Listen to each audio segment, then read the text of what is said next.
किसान साथियों, राम राम, नमस्कार। आज है दिनांक 12 अक्टूबर 2025। नींबू में गर्मियों की फसल लेने के लिए तैयारी जो है वो अभी से करनी होती है। और मुझे ऐसा लगता है आप सबके प्रश्नों से, यूट्यूब वीडियो पर कमेंट से या आप सबके टेलीफोनिक कॉल से कि सभी के लिए अभी ज्वलंत विषय, ज्वलंत प्रश्न यही है कि गर्मियों का नींबू लेने के लिए हमें अभी क्या तैयारी करनी चाहिए। तो साथियों देखिए, अभी नींबू में फूल आने का समय है। अब नींबू में फूल जो है कहीं कहीं आने लगा होगा, कहीं कहीं फल भी बन गया होगा, और किसी के यहाँ पे हो सकता है कि फूल जो है वो अब आने की शुरुआत हो। तो अभी बिल्कुल सही समय है। बारिश जो है वो करीब करीब सभी के यहाँ अब रुक गई होगी।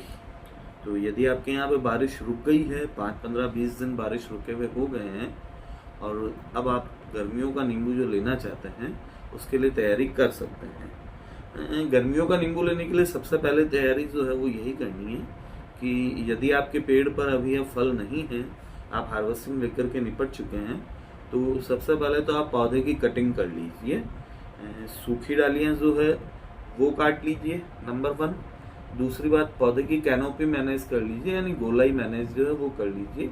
यदि कुछ डालियाँ नीचे झुक रही है, नीचे की तरफ आ रही है, पौधा नीचे झुक रहा है, तो उसे प्रॉपर मैनेज कर लीजिए। नीचे से जमीन लेवल से करीबन 2.5-3 फुट जो है पौधे की अच्छे से कटिंग करके, और आप नीचे अच्छा काम करने के लिए जो है स्पेस वो बना लीजिए। देखिए, कटिंग करने के बाद में आपको 2 काम करने हैं। एक तो पौधे की खुदाई भी करनी है, और दूसरा हमें कटिंग जो की है उसके लिए बोर्डो स्प्रे जो है वो करना है पौधों के ऊपर।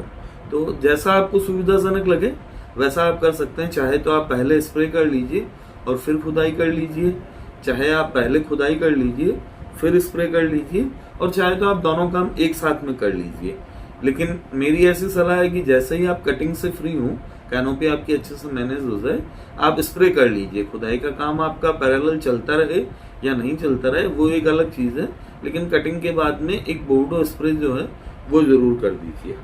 और यदि आप केमिकल फार्मिंग करते हैं तो बोर्डो स्प्रे के बजाय आप कॉपर सल्फेट ले लीजिए, COC जिसे हम बोलते हैं, और कॉपर सल्फेट के साथ में आप स्ट्रेप्टोसाइक्लिन जो है वो ले लीजिए।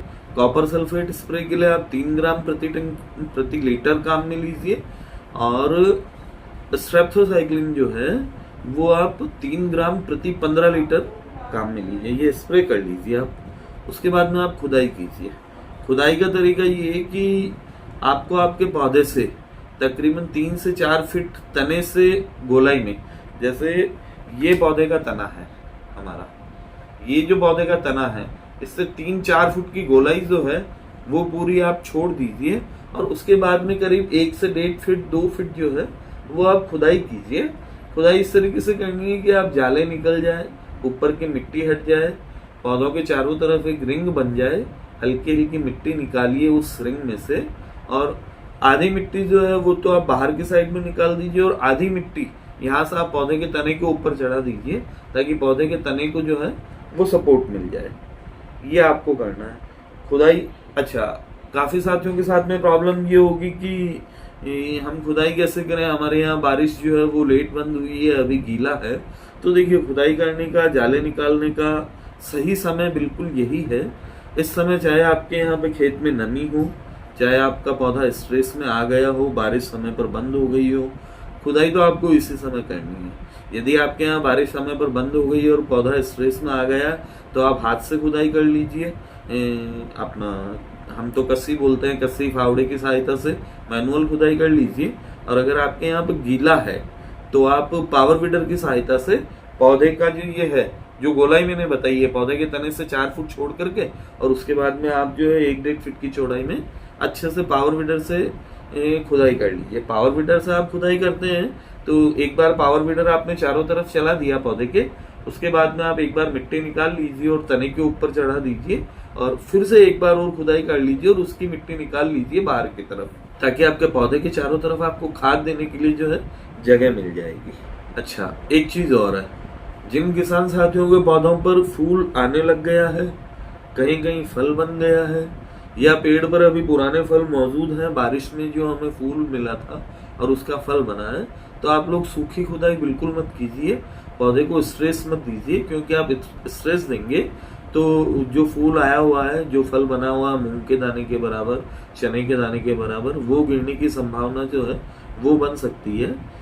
तो अगर आपके पौधे पर फूल आने लग गया है, फल बनने लग गया है, या पेड़ पर पुराने फल मौजूद हैं अच्छी खासी क्वांटिटी में, तो आप गीली खुदाई कीजिए, पौधे को पिला दीजिए और उसके बाद में पावर वीडर के साथ में जो है वो प्रॉपर खुदाई कर लीजिए। खुदाई करने के बाद में हमको करना ये खाद लगाना है। खाद लगाने के लिए ऐसा है कि जितनी आपकी पौधे की उम्र है, 3 साल का पौधा है तो करीब 15 से 20 किलो खाद दीजिए, 4 साल का पौधा है तो 25 से 30 किलो खाद दीजिए, 5 साल या उससे ऊपर का पौधा है तो 30 से 35 किलो 40 किलो तक खाद आप पौधे को दे सकते हैं।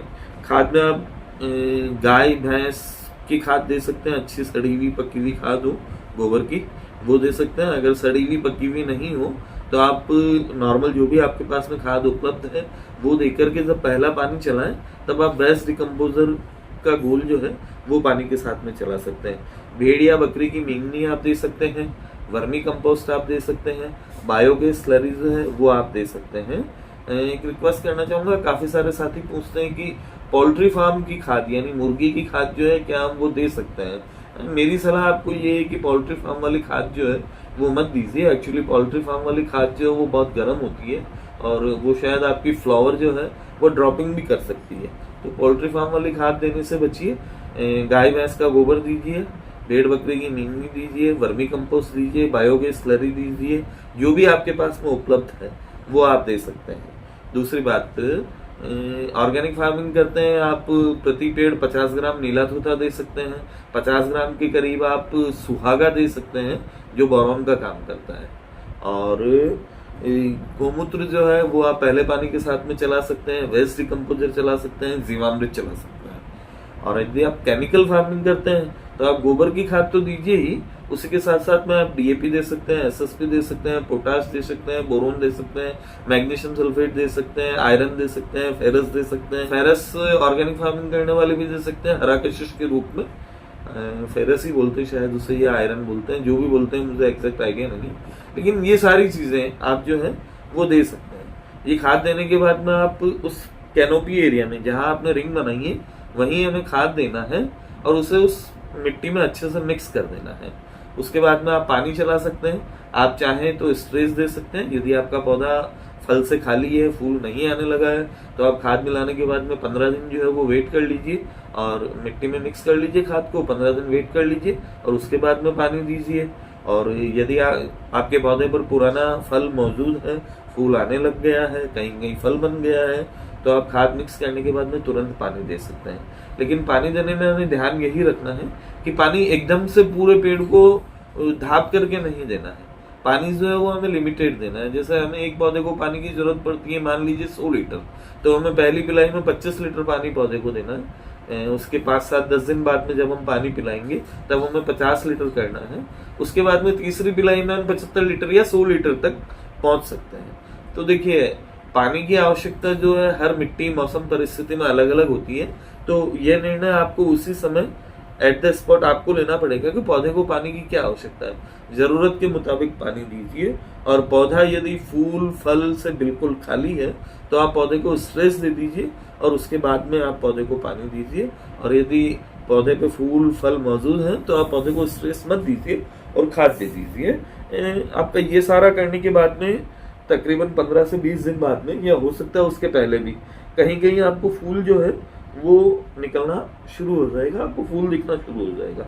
फूल आने लग जाए तो बहुत अच्छी बात है, फूल नहीं आने लगे और पौधा यदि पानी देने के बाद में वेजिटेटिव ग्रोथ की तरफ बढ़ने लगे तो आपको उसकी वेजिटेटिव ग्रोथ रोकने के लिए केमिकल फार्मिंग में जो है आप लिहोसिन का स्प्रे कर सकते हैं। लगता है कि पौधा 15 दिन बाद में भी फूल नहीं देने लगा है तो आप एक स्प्रे प्लेनोफिक्स का कर सकते हैं, या आप छाछ और गुड़ का स्प्रे कर सकते हैं। आधा से 1 लीटर, आधा लीटर तो नहीं, 1 लीटर छाछ 15 लीटर की टंकी में और तकरीबन 100 से 150 ग्राम गुड़ 15 लीटर की टंकी में, यह आप घोल करके और स्प्रे जो है वो कर सकते हैं। अच्छा, इसी के साथ में आपको जैसे भी आप फ्री हो, जैसे भी आपको समय मिले, पौधों के तनों के ऊपर आपको बोर्डो पेंट करना है। बोर्डो पेंट में आप जो है आधा लीटर करीब नीम ऑयल जो है वो आप मिला सकते हैं जब आप पौधे के ऊपर करना चाहें। अच्छा, आप केमिकल फार्मिंग करते हैं, बोर्डो पेंट जो है आप नहीं बना सकते हैं, तो आप कॉपर सल्फेट जो आता है COC बाजार में, उसको आप 1 किलो कॉपर सल्फेट 5 लीटर पानी में मिला लीजिए और उसका भी जो है वो आप पेंट जो है वो तने के ऊपर कर सकते हैं। तना जमीन लेवल से करीबन 1 फीट 1.5 फीट 2 फीट तक जो है वो आप बोर्डो पेंट कर सकते हैं। जिन डालियों की छाल जो है वो बिल्कुल कड़क हो गई हो, ब्राउन हो गई हो, हरे हिस्से के ऊपर हमें बोर्डो पेंट नहीं करना है, इतना सा हमें ध्यान रखना है। किसान साथियों, चिंतित होने की जरूरत नहीं है। नींबू में अभी फूल आने का समय है और दिसंबर तक फूल आता है। सबसे बड़ी बात ये कि यदि आपके पौधे के ऊपर पहले से फल मौजूद हैं तो फूल कम आएगा, और यदि पौधे के ऊपर, पेड़ के ऊपर पहले से फल मौजूद नहीं है तो अभी भी अच्छी खासी क्वांटिटी में फूल जो है वो आएगा और फूल कंटिन्यू आता रहेगा। नवंबर दिसंबर में भी जो फूल आएगा, फूल से फल बनने में 4 महीने का समय जो है वो लगता है। तो यदि दिसंबर में भी आपके पास में फूल आ रहा है तो उसे आप रखिए, होल्ड करिए, वो आपको गर्मियों में फल जो है वो देना शुरू हो जाएगा।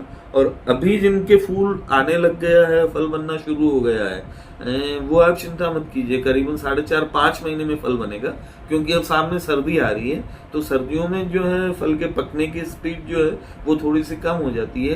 पीक सर्दियों में फल जो है वो मोटाई की तरफ बढ़ता है, पकने की तरफ नहीं बढ़ता है। तो अभी जो फूल आने लगा है वो भी आपका फरवरी के पहले नहीं चलने वाला है, और फरवरी में तो लगभग भाव जो है नींबू का वो शुरू हो ही जाता है। बस आपको एक आधी चीज जो विशेष इंपॉर्टेंट है वो ध्यान रखनी है कि यदि आपके पौधे पर फूल आना शुरू हो गया है, यदि आपके पौधे पर फल बनना शुरू हो गया है, यदि आपके पेड़ पर पुराना फल जो है वो मौजूद है, तो आपको पौधे को स्ट्रेस नहीं देना है, सूखी खुदाई जो है वो नहीं करनी है। दूसरी बात, यदि कुछ रोग बीमारी हो रही हो, डाईबैक वगैरह की प्रॉब्लम आ रही हो, फाइटोप्थेरा, राइजोक्टेनिया हानिकारक फफूंद जो है वो डालियां सुखा रही हो, तो आपको पहली पिलाई के साथ में, नहीं भी सुखा रही हो तो भी पहली पिलाई के साथ में आपको 2 किलो 3 किलो 4 किलो के करीबन ट्राइकोडर्मा, 4 किलो या 4 लीटर 4 किलो या 4 लीटर ट्राइकोडर्मा और 4 किलो या 4 लीटर सुडोमोनास पहली पिलाई के साथ में आपको बहते पानी के साथ में पौधों की जड़ों में ये देना ही देना है। और इसके बाद में इसे एक बार फरवरी में आपको फिर से रिपीट करना है, बहुत तेज गर्मियां पड़ने के पहले। ये चीज हमें विशेष रूप से ध्यान रखनी है कि ट्राइकोडर्मा और सुडोमोनास की ड्रेंचिंग करनी है, ताकि नींबू के पौधे में जो डालियां सूखती है ऊपर से नीचे की तरफ, उससे हमारा बचाव जो है वो हो सके। जब हम पौधे की कटिंग करें तब अधिकतम सूखी डालियों को लेने का प्रयास करें। इन सारी चीजों का यदि हम ध्यान रखेंगे तो निश्चित रूप से पौधे के ऊपर फूल आएगा, फल बनेगा, इसमें कोई डाउट ही नहीं है। तो किसान साथियों, मैंने करीब सारी चीजें इस वीडियो के माध्यम से कवर करने का प्रयास किया है, लेकिन हो सकता है फिर भी आपके कोई डाउट्स हो, कोई क्वेरी हो, कोई क्वेश्चन हो, तो आप मुझे कमेंट बॉक्स में लिख करके और मैसेज जो है वो कर सकते हैं। मैं आपके प्रश्नों का जवाब देने का प्रयास करूंगा। और यदि आपके बहुत ज़्यादा प्रश्न होंगे और ऐसा लगेगा कि आपको कुछ सलाह की ज़रूरत है, तो मैं एक दिन YouTube पर लाइव आकर के और लाइव आपके प्रश्नों का उत्तर देने का भी प्रयास करूंगा। देखते हैं, यदि आपको कुछ भी समस्या आती है, कुछ भी क्वारीज रहती है, कुछ आपके डाउट्स होते हैं, तो आप मुझे कमेंट बॉक्स में लिखिए, मैं आपको जवाब देने का पूरा प्रयास करूंगा। राम राम, नमस्कार, जय जवान जय किसान।